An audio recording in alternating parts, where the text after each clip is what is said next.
The meeting was supposed to be routine. Monthly numbers. Quiet nods. Coffee going cold on the table. Instead, my mom stood up. She didn't look at me. She looked at the staff. 12 people. Some I trained myself. She said, "We're making a small change." That's when my brother Mark leaned back in my chair. My chair. He crossed his arms like he already owned the room. My mom pointed to the wall behind me. "My son will be taking this office." No explanation. No warning. Someone laughed, unsure if it was a joke. Mark smiled and said, "Storage room's open." That's when I looked at her. She finally met my eyes and said nothing. No defense. No pause. No regret. The room waited for me to react. I felt something settle instead. I nodded once. Slow. Polite. "Fine," I said. The meeting ended fast after that. People avoided my eyes as they filed out. Mark spun in my chair. That night, after everyone left, I cleared my desk alone. No emails. No goodbye. I took only what mattered. By morning, my phone wouldn't stop ringing. But that part came later. What mattered was this. They thought the office was the prize. They had no idea what I had just taken with me. I'm Hazel.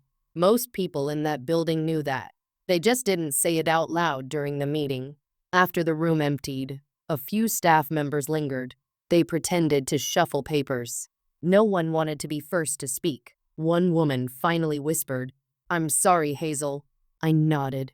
Not because it was okay. Because there was nothing left to say. Mark didn't follow me out. He stayed in the office. My office. I could hear him laughing behind the door. That night, I worked late. Not out of loyalty. Out of habit. I opened drawers slowly. Files I built from scratch. Client notes. Handwritten margins. I didn't take everything. Just the things that couldn't be replaced. At home, I didn't call anyone. I didn't post. I didn't ask why. I made a list instead. Names. Dates. Promises my mother had forgotten. By midnight, the list was finished. That's when my phone buzzed. One message. From a client. "Hazel, did you leave?" No one can answer my questions. I stared at the screen, and for the first time, I understood something clearly.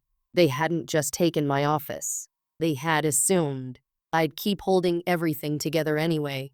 I didn't answer the message. Not that night. Not the next morning. I went into the office early anyway. Not to work. To finish leaving. The storage room was smaller than I remembered. A desk shoved into a corner. No window. One flickering light. Mark was already in my old office.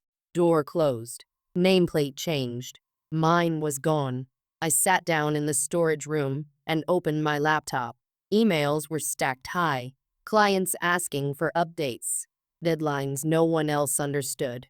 Problems only I had been fixing quietly for years. I closed the laptop. At 10 sharp, my mom walked past the open door. She glanced in just once. She said, "You'll adjust." Like this was training. Like I was the problem. I smiled at her. That seemed to confuse her. At lunch, 2 staff members stopped by. They asked if I was really leaving. I said, "I already did." By the end of the day, Mark sent his first message. "Where's the Henderson file?" I didn't reply. Then another. "Hazel, this isn't funny." By 5 o'clock, my inbox was full. I shut the computer down because they still thought this was about space. They hadn't realized yet what I had taken with me was the part that made the business run. That night, I slept better than I had in months. No alarms, no late calls, no fixing problems no one else wanted to touch. By morning, my phone was hot in my hand. Missed calls, voicemails stacking up. I didn't listen to them. I made coffee and watched the sun come up. Slow. Quiet. At 9, the office group chat lit up. "Does anyone know Hazel's process for billing? Client is asking for her directly. We're falling behind." My mom didn't say a word in the chat. She never did when things went wrong. She waited for someone else to clean it up. At 10, Mark called. I let it ring. At 11, he texted, Hazel, stop this. Stop what? At noon, a client emailed me directly. Not the company. Me.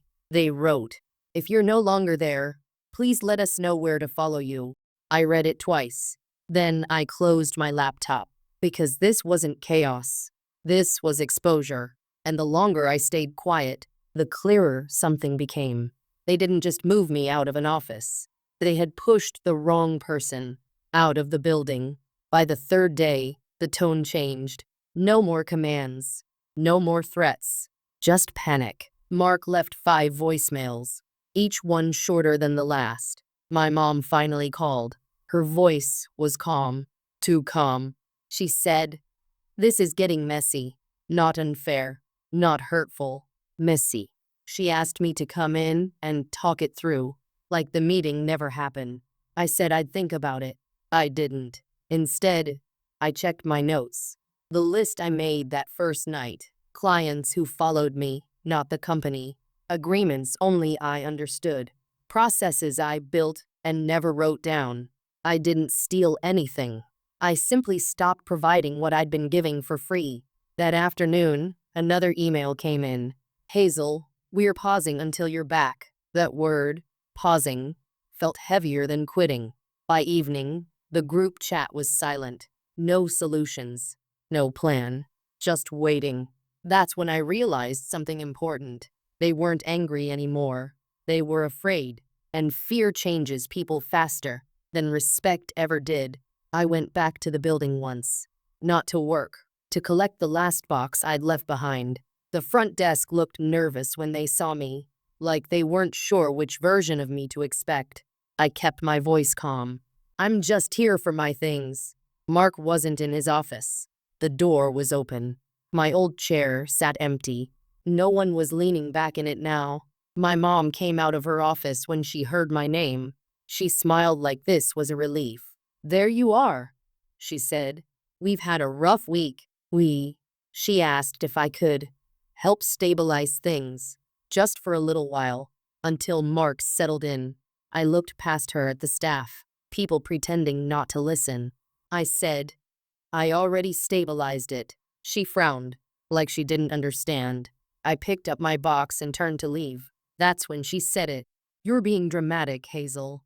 I stopped, not because it hurt, because it confirmed everything. I turned back and said, quietly, you gave my office away in front of everyone. She opened her mouth. Nothing came out. I walked out with my box. And behind me, the building stayed exactly as unstable as they had made it. By the end of the week, the staff stopped pretending. People started texting me privately, not work questions, confessions. I didn't know she'd do that to you. Mark keeps asking where things are. We can't find anything. I replied to none of it. My mom sent one long email. Too long. She talked about loyalty, about family sacrifice, about how businesses need unity. She never mentioned the meeting, never mentioned the chair. Mark sent one message late that night. Just 6 words. I didn't know it worked like this. I stared at that line longer than I should have, because he was right. It didn't work like this. It only worked because I was there. The next morning, a senior client called me directly, not angry, careful. Hazel, he said, we are reviewing our position. I knew what that meant. I thanked him and hung up. An hour later, my mom called again. This time, her voice wasn't calm. She asked if I had spoken to anyone. I said, no, that part was true. I hadn't spoken. I had simply stopped holding things together, and now the cracks were showing, in places they couldn't hide. The following Monday, the office didn't open on time. I heard that from someone else. A text from a staff member who had never complained before. Systems are down. Mark's not answering. Your mom's in meetings all day. Meetings. That was her word for damage control. By noon, 2 more clients reached out to me directly, not to ask questions, to ask where I was going next. That was new. I didn't promise anything. I just listened. That afternoon, my mom showed up at my apartment. No warning. She looked tired. not angry, not proud. She said, "We need you back. Not we're sorry. Not we were wrong. Need." I leaned against the doorframe and waited. She lowered her voice and said, "The staff is unsettled." I nodded. They were unsettled in that meeting too. She flinched. Then she said the sentence I'd been expecting. "You wouldn't let your own family fail." That's when I understood. She still thought this was about loyalty. She still believed I would step in. The moment things felt uncomfortable, I shook my head. "This isn't discomfort," I said. "This is consequence."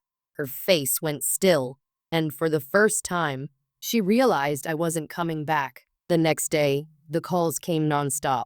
Not just from my mom, from Mark, from numbers I didn't recognize. One voicemail stood out. It was Mark's voice. Low, rushed. "I can't find the contracts," he said. "They're asking things I don't understand." He didn't sound angry anymore. He sounded lost. That afternoon, a former client emailed me. Subject line, "Checking in." They wrote, "We've decided to step away until things settle." Step away was polite. It meant gone. By evening, my mom sent a single message. "We need to fix this. Together." I stared at the screen. Together was the word she used when she needed something. I typed one reply. I already fixed my part. Then I turned my phone face down, because this wasn't about revenge. It wasn't about winning.